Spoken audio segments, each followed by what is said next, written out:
बिस्मिल्लाहिर्रहमानिर्रहीम। आज के इस लेक्चर में हम फोर्थ लेयर ट्रांसपोर्ट लेयर की बात कर रहे हैं। ट्रांसपोर्ट लेयर में हम क्या कर देखते हैं कि प्रोसेस टू प्रोसेस हमारी मैसेज की डिलीवरी हो रही होती है। प्रोसेस टू प्रोसेस डिलीवरी क्या है, हमने डिफरेंट लेयर्स पे देखा कि डाटा लिंक लेयर किस लिए रिस्पॉन्सिबल, यानी वहाँ पे हमारे पास डाटा किस फॉर्म में होता है, फ्रेम की फॉर्म में होता है। अगर आप एक ही जगह पे हैं, ठीक है, यानी आपकी लिंक्स, आपकी जो डिवाइसेस हैं सेम जगह पे हैं, तो आप क्या कर सकते हो, मैक एड्रेसेस यूज़ करते हो। मैक एड्रेस क्या करते हैं, आपका मैसेज एक डिवाइस से दूसरी डिवाइस के पास चला जाता है। इसको हम नोट टू डोर डिलीवरी कहते हैं। जैसे आप एक ही रूम में, आपको पता है कमरे में मौजूद जितने भी स्टूडेंट्स हैं उनके नाम भी आप जानते हैं। अगर जिससे जिससे बात करनी है आप उसका नाम लोगे, उसको मैसेज कन्वे कर दोगे। बिल्कुल इसी तरह आप लोगों की नोट टू नोट डिलीवरी होती है कि आपके डिवाइसेस एक जगह पे हैं, सारे कनेक्टेड हैं, सबके मैक एड्रेसेस हैं, तो वो क्या करते हैं, जिस डिवाइस से जिससे बात करनी है वो उससे मैसेज ट्रांसमिट कर लेता है। The data link layer is responsible for delivery of frames between two neighboring nodes over a link. This is called node-to-node delivery. The network layer is responsible for delivery of datagrams between two hosts. हमने जब network layer की बात की थी तो हमने कहा था कि आपकी एक डिवाइस हो सकता है कि किसी दुनिया के एक कोने में और दूसरी डिवाइस दुनिया के किसी दूसरे कोने में मौजूद हो। तो अब ये जो कम्युनिकेशन है ये होस्ट टू होस्ट कम्युनिकेशन है। यहाँ पे हमें मैक एड्रेस की ज़रूरत नहीं है। मैक एड्रेस आपकी लोकल मशीन का एड्रेस होता है। तो नेटवर्क लेयर पे हमें आईपी एड्रेस की ज़रूरत होती है ताकि हम क्या कर सकें, होस्ट टू होस्ट अपनी मैसेज कम्युनिकेशन कर सकें। This is called host to host delivery. Communication on the internet is not defined as the exchange of data between two nodes और between two host. Real communication take place between two processes. अब देखो, आपका जो data था एक system से दूसरे system के पास चला गया, ठीक है। अब आप लोग देखो कि आप जब कंप्यूटर इस्तेमाल करते हो तो कोई आप एक टास्क परफॉर्म नहीं करते, आपको ये एक प्रोसेस इनिशिएट नहीं करते, बल्कि आप मल्टीपल प्रोसेसेस पे काम कर रहे होते हो। आपने कोई वेब पेज भी खोला होता है, आप कोई सर्विस भी यूज़ कर रहे होते हो, आप गाने भी सुन रहे होते हो। डिफरेंट प्रोसेसेस आपने अपने विंडो पे, अपने सिस्टम पे क्या होता है, रन किए होते हैं। इसी तरह जो दूसरी साइड पे आपका जो होस्ट है उसके पास भी मल्टीपल प्रोसेसेस रन हो रहे हैं। अब आपने डेटा को भेज दिया, यानी हमने नेटवर्क लेयर पे क्या किया, होस्ट से होस्ट के पास डाटा चला गया। अब हमारा मैसेज आ रहा है, आगे आ रहा है, यानी प्रोसेस टू प्रोसेस डिलीवरी कहाँ पे हो रही है, ट्रांसपोर्ट लेयर पे हो रही है। यानी अब आपका जो डेटा था नेटवर्क लेयर के थ्रू कंप्यूटर के पास तो आ गया। अब उसे कैसे पता चलेगा कि ये जो डेटा है ये आपकी किस एप्लीकेशन के लिए, किस प्रोसेस के लिए। जैसे कि आपने व्हाट्सएप खोला हुआ है, वेब की यानी वेब खोला हुआ है आपने व्हाट्सएप का, उसके बाद आपने गूगल की मेल भी खोली हुई है, इसके अलावा आप कोई दूसरा लिंक भी यूज़ कर रहे हैं। तो अब आपको कैसे पता चलेगा, आपके प्रोसेस को कैसे पता चलेगा कि ये जो मैसेज आया ये व्हाट्सएप के लिए, ये आपके जीमेल के लिए, या किस आपके प्रोसेस के लिए। इस चीज़ को हम प्रोसेस टू प्रोसेस डिलीवरी का नाम दे रहे हैं कि असल कम्युनिकेशन क्या है, जब दो प्रोसेस आपस में कम्युनिकेट करते हैं। We need process to process delivery. However, at any moment, several processes may be running on the source host and several on the destination host. क्योंकि मल्टीपल प्रोसेसेस हैं ना, आपके होस्ट पे भी रन कर सकते हैं, आपके डेस्टिनेशन पे भी हो सकते हैं। लेकिन जब इन दोनों ने आपस में कम्युनिकेट करना है तो दोनों मशीन्स पे उस प्रोसेस का रन करना ज़रूरी है। To complete the delivery, we need a mechanism to deliver data from one of these processes running on the source host to the corresponding process running on the destination host। यानी कि अगर आपके क्या जो source host है वो अगर Gmail का प्रोसेस यूज़ कर रहा है तो दूसरे एंड पे भी आपका जीमेल का प्रोसेस होना ज़रूरी है। The transport layer is responsible for process to process delivery of a packet, part of a message from one process to another.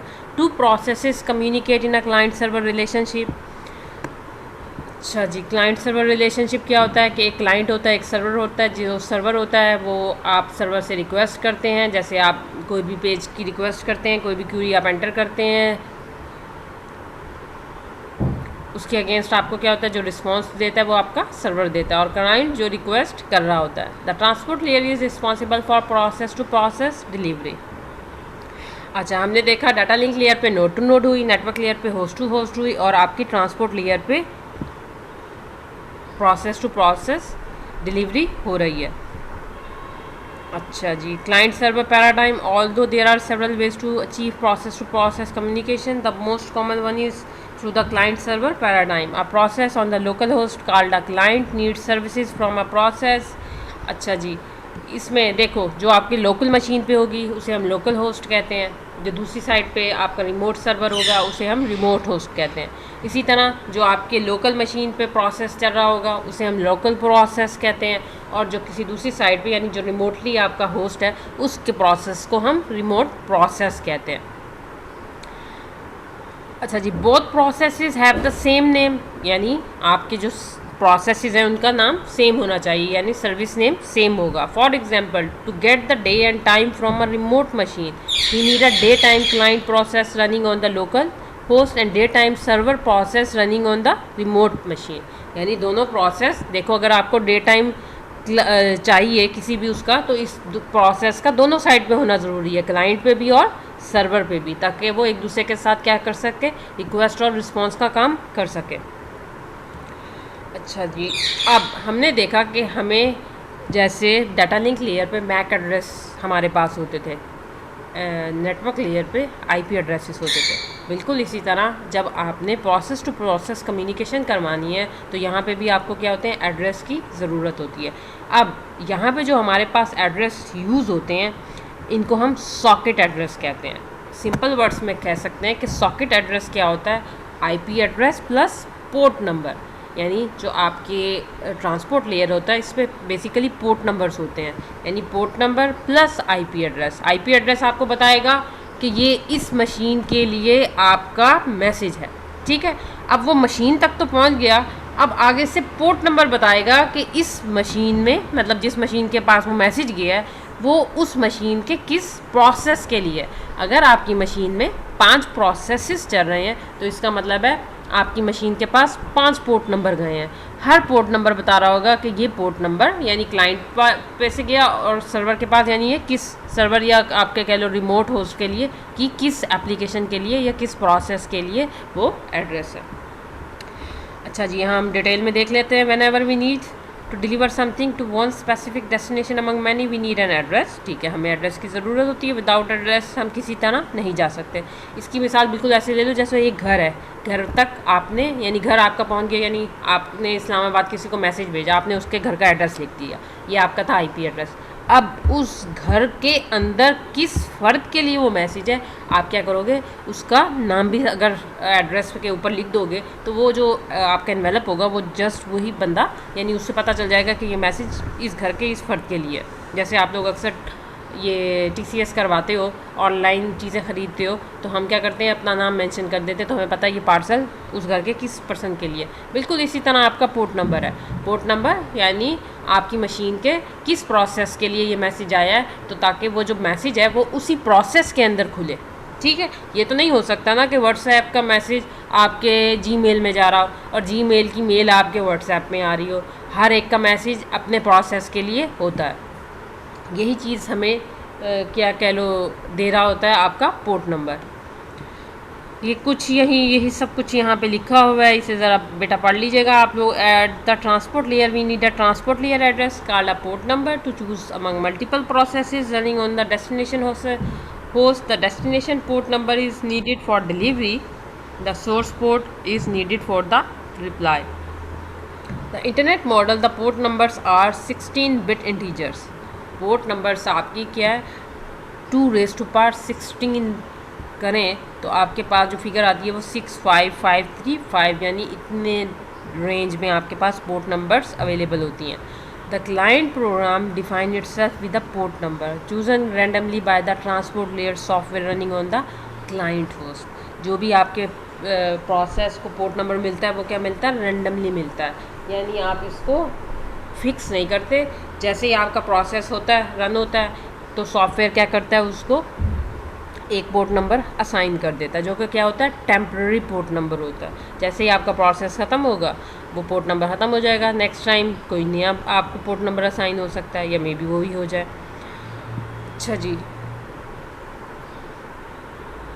The server process में must also define itself a port number. The port number can't be chosen randomly the computer at the server. हाँ, यहाँ पे वो क्या है कि server side देखो, जो क्लाइंट के पोर्ट नंबर होंगे वो हमेशा क्या होंगे, रैंडम होंगे, यानी फिक्स नहीं होंगे, जबकि जो आपका सर्वर का पोर्ट नंबर होगा वो क्या होगा, रैंडम नहीं होगा, बल्कि एक स्पेसिफिक पोर्ट नंबर होगा। तभी तो हम उस सर्वर के साथ बात कर सकेंगे। अगर हमें ही नहीं पता कि सर्वर का पोर्ट नंबर क्या है तो हम उसके साथ अपनी जो कम्युनिकेशन है वो किस तरह इनिशिएट करेंगे। अच्छा जी, if the computer at the server side runs the server process and assign a random number as the port number, the process at the client side that wants to access that server and uses its services will not know the port number. Of course, one solution would be to send a special packet and request the port number of a specific server. तो वो कह रहा है इसका या तो ये method है कि आप उससे रिक्वेस्ट करें, फिर वो आपको अपना पोर्ट नंबर भेजेगा, देन आप कम्युनिकेशन स्टार्ट कर सकते हैं। But this require more overhead, तो यानी ये एक ओवरहेड तो बढ़ जाता है कि हर दफ़ा आपको पहले अपना यानी रिक्वेस्ट भेजनी पड़ेगी, देन उसके बाद आपको वो अपना पोर्ट नंबर भेजेगा। The internet has decided to use universal port number for servers. तो इसका सोल्यूशन ये निकाला कि जो सर्वर्स के पोर्ट नंबर हैं उन्हें यूनिवर्सल रखा जाए, यानी वेल नोन होने चाहिए, सबको पता होना चाहिए कि किस सर्वर, कौन सा सर्वर किस पोर्ट नंबर पे काम कर रहा है। These are called well known port numbers. जैसे आप लोग कह लो कि जैसे पुलिस का होता है कि रेस्क्यू के नंबर्स होते हैं कि ये कॉमन होते हैं, सबको पता होते हैं कि किस नंबर पे कॉल करें, 1122 पे कॉल करें तो हमेशा आपकी रेस्क्यू ही आएगी। पुलिस का शायद 115 होता है, इस पर फ़ोन करें या 15 होता है तो आपकी पुलिस ही हमेशा आएगी। इसी तरह आप सर्वर्स को क्या कर रहे हैं, well known port numbers assign कर रहे हैं ताकि सबको पता हो कि कौन से सर्वर की कौन सी पोर्ट नंबर है। There are some exception to this rule. For example, there are clients that are assigned well known port numbers. वो कहता है कुछ जगह पे एक्सेप्शंस आ जाती हैं जहाँ पे क्लाइंट्स ने वेल नोन पोर्ट नंबर लिए होते हैं। Every client process known the well known port number of the corresponding server process. Her client का प्रोसेस क्या कर रहा है, जो आपका वेल नोन सर्वर होगा उससे कम्युनिकेट कर रहा होगा। अच्छा जी, वो कह रहा है for example while the day time client process discussed above can use an temporary port number 52,000 to identify itself, the day time server process must use the well known port number 13। अब वो उसमें example क्या दे रहा है कि आपके एक client process को पोर्ट नंबर रैंडमली असाइन हुआ जो कि क्या था, 52,000 था, जबकि जो आपका डे टाइम सर्वर है जो आपको बताएगा उसका फिक्स यानी जो वेल नोन पोर्ट नंबर है वो 13 है। जब आपके क्लाइंट ने बात करनी है तो आपके क्लाइंट को पता है कि इस सर्वर का पोर्ट नंबर क्या है, 13 है, तो उसने उसको कर लिया और साथ में जो आपके क्लाइंट का पोर्ट नंबर था वो भी चला गया, यानी यहाँ पे उसने 13 को एक्सेस किया, 52 के पास उसका मैसेज चला गया। ये आपके इस तरह सारी कम्युनिकेशन होती है कि वो किस प्रोसेस के लिए आपने क्लाइंट ने रिक्वेस्ट की है। अच्छा जी, IANA ranges. The IANA internet assigned number authority. IANA क्या है, एक अथॉरिटी है जो कि क्या करती है, पोर्ट नंबर्स को यानी जो रेंज मैंने आपको बताई थी 2⁻16, इस रेंज को डिवाइड करती है डिफरेंट कैटेगरीज में, डिफरेंट रेंजेस में, जिसको वो नाम देती है कि हमारे पास 3 रेंजेस हैं, वेल नोन रेंज, रजिस्टर्ड और डायनामिक। कहता है well known ports, the ports range from 0 to 1023 are assigned and controlled by IANA, these are the well known ports. Well known ports ऐसी पोर्ट्स जो कि आपके सर्वर्स को assign की जाती हैं, ठीक है, उन्हें हम वेल नोन पोर्ट्स का नाम देते हैं। उसके बाद वो कहता है registered port, the port ranges from 1024 to 49151 are not assign और controlled by IANA, they can only be registered with IANA to prevent duplication. वो कहता है कि रजिस्टर्ड पोर्ट क्या है, इनकी रेंज बता दी और उन्होंने कहा कि ये क्या है, ये भी अयाना क्या करता है, अयाना को यानी इन्हें साइन वगैरह नहीं करता, सिर्फ क्या करता है, रजिस्टर्ड करता है ताकि कोई भी अगर पोर्ट है वो उसको ओवरलैप यानी डुप्लीकेट असाइन ना करते। Dynamic ports, the ports ranging from this are neither controlled nor registered, they can be use by any process, these are the temporary ports. अच्छा जी, या फिर म्यूरल पोर्ट्स कह लें या इसे टेम्परेरी पोर्ट्स कह लें, एक ही बात होती है। अच्छा जी, वो क्या कह रहा है कि ये डायनामिक पोर्ट्स जो हम कह रहे हैं कि आपके होस्ट को साइन होती है, जैसे कोई प्रोसेस क्रिएट होता है, आपका सॉफ्टवेयर क्या करता है, एक टेम्परेरी पोर्ट नंबर असाइन कर देता है, उसको हम डायनामिक पोर्ट कहते हैं और उसकी रेंज क्या होती है, यहाँ से यहाँ होती है। जैसे ही आपका प्रोसेस टर्मिनेट करता है आपका पोर्ट नंबर डीएलोकेट हो जाता है, नेक्स्ट टाइम वो किसी और डिवाइस या प्रोसेस को असाइन हो सकता है। तो ये क्या थी, 3 रेंजेस थी। अच्छा, अब देखो आईपी एड्रेस, हमने जब लेयर्स की बात की थी, हर लेयर पे हम देख रहे थे कि उसमें हमारे पास हेडर अटैच हो रहा था। तो हेडर में बेसिकली क्या इन्फॉर्मेशन थी? हेडर में बेसिकली कंट्रोल इन्फॉर्मेशन होती है ना। जैसे हमने कहा था कि आपके डाटा लिंक लेयर पे फ्रेम्स बन रहे हैं, तो फ्रेम्स में क्या किया, आपके हेडर में क्या मैक एड्रेस होगा। किसका मैक एड्रेस? सोर्स का मैक एड्रेस। किसको मैसेज जा रहा है? डेस्टिनेशन का मैक एड्रेस। नेटवर्क लेयर पे आओ तो नेटवर्क लेयर के हेडर में सोर्स का आईपी एड्रेस और साथ में किसके लिए भेजा जा रहा है? डेस्टिनेशन का आईपी एड्रेस। अब चूँकि हम ट्रांसपोर्ट लेयर की बात कर रहे हैं तो ट्रांसपोर्ट लेयर पे हमने प्रोसेस भेजना है, प्रोसेस के लिए भेजना है। तो यहाँ पे अब क्या हो जाएगा आपका, हमने कहा था कि आपका जो सॉकेट एड्रेस जिसे हम पोर्ट नंबर कह रहे हैं कि port number plus IP address is equal to socket address. तो यहाँ पे आपका IP address plus port number, यहाँ पे इस हेडर में देखो तो वो क्या कर रहा है, आईपी हेडर में आपके पास आईपी एड्रेस किस होस्ट के लिए, फिर उस होस्ट उस मशीन के किस प्रोसेस के लिए वो आप बीच में बता रहे हो। तो इस तरह आपका मैसेज दूसरे एंड पे जाएगा सर्वर के पास और इस तरह उसे पता होगा ये उसकी किस प्रोसेस के लिए या किस मशीन के किस प्रोसेस के लिए। अगेन आयाना की ranges, well known ports, registered dynamic socket address. इसी बात को हम ऊपर देख रहे थे कि ट्रांसपोर्ट लेयर पे जो एड्रेस यूज़ होते हैं उनको हम सॉकेट एड्रेस कहते हैं। Process to process delivery needs two identifiers, IP address and the port numbers at each end to make a connection. The combination of an IP address and a port number is called a socket address. Combination of IP address and port number, यानी ये दोनों मिलके क्या बनाते हैं? Socket address बनाते हैं। The client socket address defines the client process uniquely just as the server socket address defines the server process uniquely. जाहिर सी बात है, जो आपका क्लाइंट का सॉकेट एड्रेस है वो आपके क्लाइंट के प्रोसेस को डिफाइन कर रहा होगा यूनिकली, जो आपका सर्वर का सॉकेट एड्रेस है वो आपके सर्वर को यूनिकली डिफाइन कर रहा है। A transport layer protocol needs a pair of socket address, the client socket address and the server socket address. जाहिर सी बात है, दोनों का सॉकेट एड्रेस होगा, देन ही प्रोसेस टू प्रोसेस कम्युनिकेशन होगी। These 4 pieces of information are part of the IP header. ये चारों चीज़ें आपके आईपी हेडर में गई ट्रांसपोर्ट लेयर के। The IP header contains the IP addresses, the UDP और TCP header contains the port numbers. तो आपके पोर्ट नंबर और आईपी एड्रेस, ये देखो फिगर 23.5 में सॉकेट एड्रेस के आईपी एड्रेस और ये क्या है, पोर्ट नंबर, और उसके बाद उसका इन दोनों को मिला के क्या बन गया, सॉकेट एड्रेस बन गया। अच्छा जी,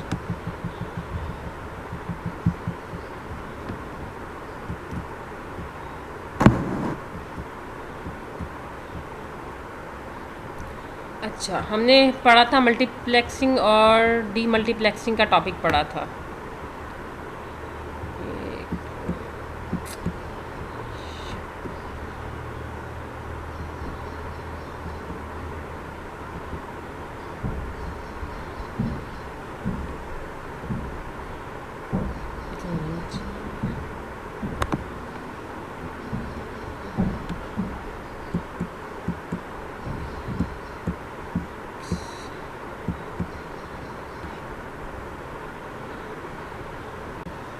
मल्टीप्लेक्सिंग और डीमल्टीप्लेक्सिंग, वही कॉन्सेप्ट को हम यहाँ पे यूज़ कर रहे हैं। वहाँ पे हम ट्रांसमिशन कराने के लिए यूज़ करते हैं, यहाँ पे हम डिफरेंट एड्रेसेस को भेजने के लिए कर रहे हैं। The addresses mechanism allow multiplexing and demultiplexing by the transport layer. कैसे मल्टीप्लेक्सिंग है, देखें आपकी मशीन पे मैंने कहा था मल्टीपल प्रोसेसेस चल रहे हैं। ये क्लाइंट साइड है, ये सर्वर साइड है, या दूसरा होस्ट कह लें, वन होस्ट सेकेंड होस्ट। अच्छा जी, सेंडर और रिसीवर। मल्टीप्लेक्सर ने क्या किया, जितने भी आपके प्रोसेसेस थे उन्हें क्या किया, मल्टीप्लेक्स। आईपी आया, आईपी हेडर दूसरी साइड पे आया, उससे क्या किया, जितनी भी रिक्वेस्ट थी, जितने पोर्ट नंबर आईपी एड्रेसेस से उनको जितनी प्रोसेस से उससे लिए मल्टीप्लेक्स किया, हेडर बनाया, हेडर आपके रिसीवर को भेजा, रिसीवर ने क्या किया, उसे डीमल्टीप्लेक्स किया। अगेन जिस प्रोसेस के लिए जो पोर्ट नंबर पता चल रहा था उसको वो उस प्रोसेस के लिए वो उस मैसेज को कन्वे कर रहा था। ये आपकी क्या थी, वर्किंग थी मल्टीप्लेक्सिंग की। At the sender side, there may be several processes that need to send packets. However, there is only one transport layer protocol at any time. This is many-to-one relationship and requires multiplexing. The protocol accepts message from different processes differentiated by their assigned port number. After adding the header, the transport layer passes the packet to the network layer. Demultiplexing at the receiver side, the relationship is one to many and require demultiplexing, and the transport layer receives datagram from the network layer. After error checking and dropping the header, the transport layer delivers each message to the appropriate process based on the port number. यही किया कि multiple processes को एक side पे हम लेके combine कर रहे हैं, दूसरी साइड पे हम उनको क्या कर रहे हैं, सेपरेट कर रहे हैं.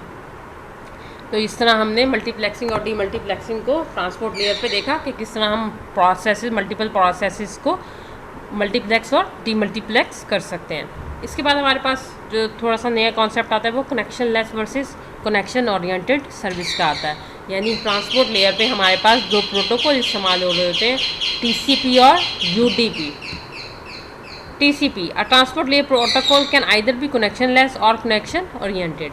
यानी ट्रांसपोर्ट लेयर प्रोटोकॉल या तो कनेक्शन लेस हो सकता है या कनेक्शन ओरिएंटेड हो सकता है. Connectionless service, in a connectionless service the packet are send from one party to another with no speed, no need for connection establishment और कनेक्शन रिलीज.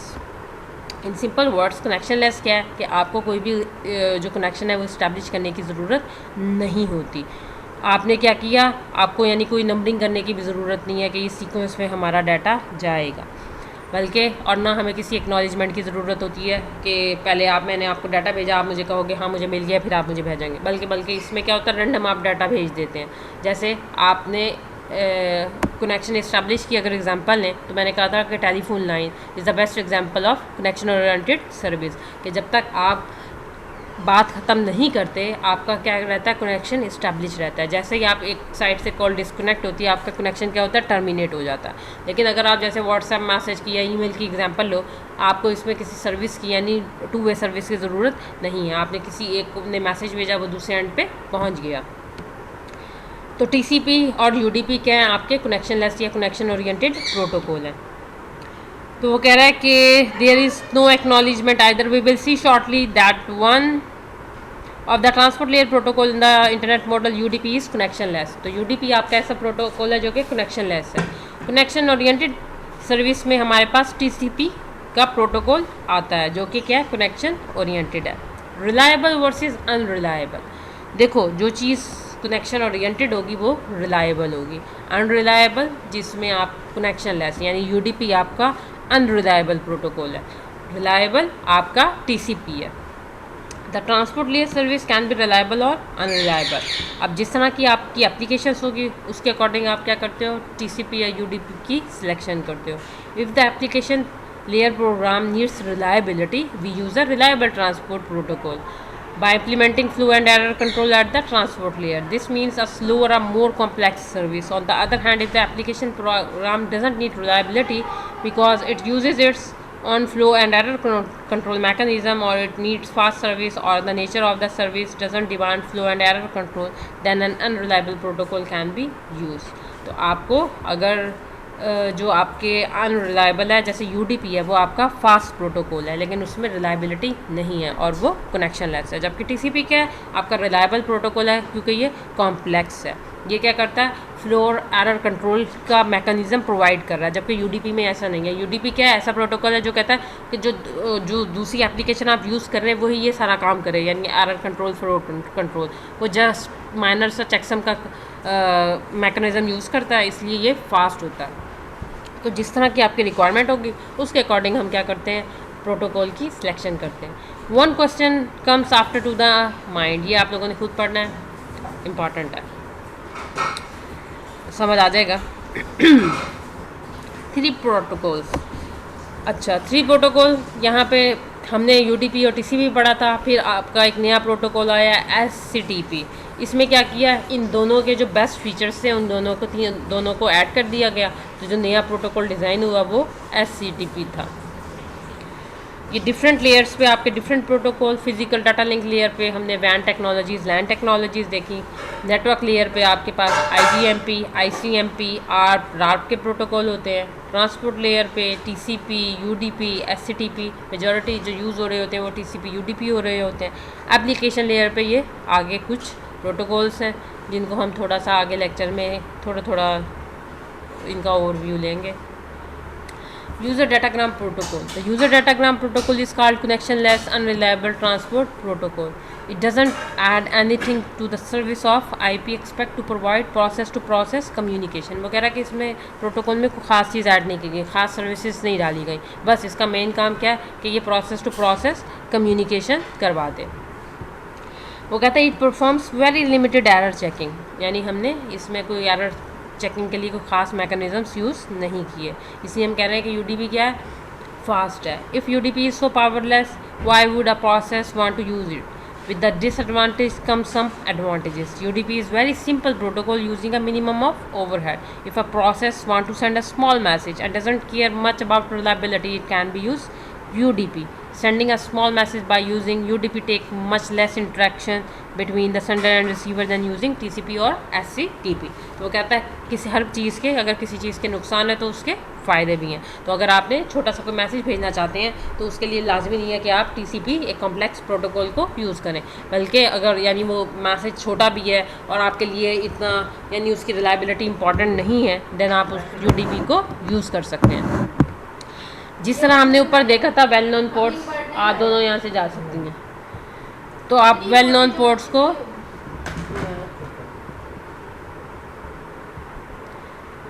UDP की well known ports क्या होती हैं ये table दिया गया है। इसी तरह यहाँ TCP का एक टेबल है जिसमें वेल नोन पोर्ट्स को उन्होंने पोर्ट नंबर प्रोटोकॉल को असाइन कर दिए गए कि इस पोर्ट नंबर पे ये प्रोटोकॉल काम कर रहा है और उसकी क्या फंक्शनैलिटी है डिस्क्रिप्शन में बताई हुई है। आगे मूव करते हैं यूज़र डाटाग्राम। यूज़र डाटाग्राम आपके UDP packet called user datagram. UDP packet को हम यूज़र डाटाग्राम भी कहते हैं। Have a fix size header of 8 byte. इसका हेडर साइज़ कितना है, 8 बाइट्स का है। 8 बाइट्स में हमारे पास क्या है, सोर्स का पोर्ट नंबर है, फिर डेस्टिनेशन का पोर्ट नंबर होगा। अच्छा ये देखो ये 8 बाइट्स का हेडर है। हेडर में क्या आ रहा है, सोर्स का पोर्ट, डेस्टिनेशन का पोर्ट 16 बिट्स का, टोटल लेंथ 16 बिट्स और चेकसम वो जो हम कहते हैं माइनर सी एरर चेकिंग कर रहा है वो 16 बिट्स। तो इस तरह आपकी 8 बाइट्स कंप्लीट हो गई। यही इनकी डिस्क्रिप्शन है, देख लीजिएगा। डेस्टिनेशन का पोर्ट, लेंथ और आपकी चेकसम। चेकसम क्या एरर चेकिंग मेथड है जिसको वो यूज़ करता है फॉर एरर डिटेक्शन। चेकसम को अभी हम नहीं देखेंगे, वो हम इंशाल्लाह कल के लेक्चर नहीं, कल नहीं फ्राइडे वाले लेक्चर में देखेंगे। इससे इसलिए स्किप करते जाएं। अच्छा जी, UDP के ऑपरेशंस क्या हैं। सबसे पहले वो कहता है कनेक्शन लेस सर्विस है। ये सारी चीज़ें ना रिपीट हो रही हैं, इसलिए आप लोग इन्हें देख लीजिए एक नज़र। वो कहता है this mean that each user datagram send by UDP is an independent datagram. वो कहता है कि जिसमें UDP में क्या होता है, हर डाटाग्राम को आप इंडिपेंडेंट कंसीडर करेंगे। ये नहीं कि उनके लिए किसी सीक्वेंस का होना चाहिए, यानी अगर एक ही सोर्स से डिफरेंट डाटाग्राम्स आ रहे हैं तो लाजमी नहीं कि वो एक ही पाथ को फॉलो करें, बल्कि हो सकता है कि एक पाथ से डाटाग्राम जा रहा है, दूसरे पाथ को फॉलो कर रहा है। There is no relationship between the different user datagrams even if they are coming from the same source. यानी वो कह रहा है अगर एक ही सोर्स से आ रहे हैं तो लाजमी नहीं कि उनके दरमियान में कोई रिलेशनशिप हो। Process and going to the same destination program, the user datagrams are not numbers, and also there is no connection establishment or no connection termination as is the case for TCP। इसलिए उनको कोई number भी नहीं किया जाता क्योंकि हम उन्हें कह रहे हैं कि वो एक इंडिपेंडेंट डाटाग्राम है, किसी एक का दूसरे से लिंक नहीं है। This mean that each user datagram can travel on a different path. तो अब अगर वो है इंडिपेंडेंट तो एक लेफ़्ट से जाए या एक राइट से जाए, इससे हमें कंसर्न नहीं। एट दी एंड उन्होंने डेस्टिनेशन पे जाना है। अच्छा जी, यही वो कह रहा है कि UDP can't send a stream of data to UDP to and expect UDP to chop them into different. से स्किप करें, फ्लो एंड एरर कंट्रोल पे चलते हैं। UDP is very simple and reliable transport protocol. Start से यही बात हो रही है, there is no flow control and hence no window mechanism. तो इसमें कोई फ्लो कंट्रोल के लिए हम मैकेनिज़्म यूज़ नहीं कर रहे। द रिसीवर में ओवरफ्लो विद इनकमिंग मैसेजेस। तो वगैरह रिसीवर हो सकता है कि इतने मैसेजेस अगर एकदम आ जाए तो वो ओवरफ्लो हो सकता है। There is no error control mechanism in UDP except for the checksum. यही हमने देखा कि चेकसम के अलावा इसमें कोई एरर कंट्रोल मैकेनिज्म यूज़ नहीं हो रहा। This means that the sender doesn't know if a message has been lost or duplicate. कहता है इसका मतलब है कि अगर सेंडर को पता ही नहीं चलता कि उसका मैसेज कोई बीच में लॉस्ट हो गया है या डैमेज हो गया है। When the receiver detects an error through the checksum, the user datagram is silently discarded. वो कहता है अगर रिसीवर को पता चलता है कि ये डाटाग्राम ठीक नहीं है तो सिंपली उसे डिस्कार्ड कर देता है। The lack of flow control and error control means that the process using UDP should provide these mechanism. वो कह रहा है इसका मतलब ये है कि वो एप्लीकेशंस वो प्रोसेसेस जो कि UDP प्रोटोकॉल को यूज़ कर रहे हैं, इसका मतलब है कि अगर UDP में ये दोनों चीज़ें नहीं हैं, फ्लो कंट्रोल की और एरर कंट्रोल की, तो वो ये मैकेनिज़्म खुद प्रोवाइड कर रहे हैं। जैसे अगर कोई आपको सिक्योरिटी नहीं देता तो इसका मतलब है कि हमें अपनी सिक्योरिटी का खुद ख्याल रखना है। तो वो एप्लीकेशंस खुद ही एरर कंट्रोल और फ्लो कंट्रोल की मैकेनिज़म्स को परफॉर्म कर रही हैं, क्योंकि यूडीपी आपको ये सर्विस नहीं दे रहा। अच्छा जी, इनकैप्सुलेशन डिकैप्सुलेशन, यानी इसमें क्या होता है, इनकैप्सुलेशन बेसिकली हम हाइड कर देते हैं। To send a message from one process to another, the UDP protocol encapsulate and decapsulate message in an IP datagram, यानी उसमें हम उनको हाइड कर देते हैं। इन्हें अब आगे से क्यूइंग को स्किप करें और आगे मूव करते हैं। Uses of UDP, the following list some uses of the UDP protocol. यही यानी कह लो समरी इसकी क्या है, UDP is unreliable, is suitable for a process that requires simple request response communication. यहाँ पे आपको स्मॉल मैसेजेस भेजने हैं, सिंपल सी कम्युनिकेशन है। Without concern for flow and error control, जहाँ एरर फ्लो कंट्रोल के ऊपर कोई यानी उनकी मेन कंसिडरेशंस नहीं है तो आप यूडीपी को यूज़ कर सकते हैं। It is not usually use for a process such as FRP that needs to send bulk of data. यानी वो कहता है ऐसी एप्लीकेशंस ऐसी जगह पे भी इसे यूज़ नहीं किया जा सकता जहाँ पे आपका डाटा बहुत ज़्यादा है, ये सिर्फ स्मॉल डाटा की सेंडिंग और रिसीविंग के लिए। UDP is suitable for a process with internal flow and error control mechanism, यानी ऐसी एप्लीकेशन जो कि खुद से flow and error control mechanism को मैनेज कर रही हैं, वो सिर्फ यूडीपी को यूज़ कर सकती हैं। For example the trivial file transfer protocol process include flow and error control, it can easily use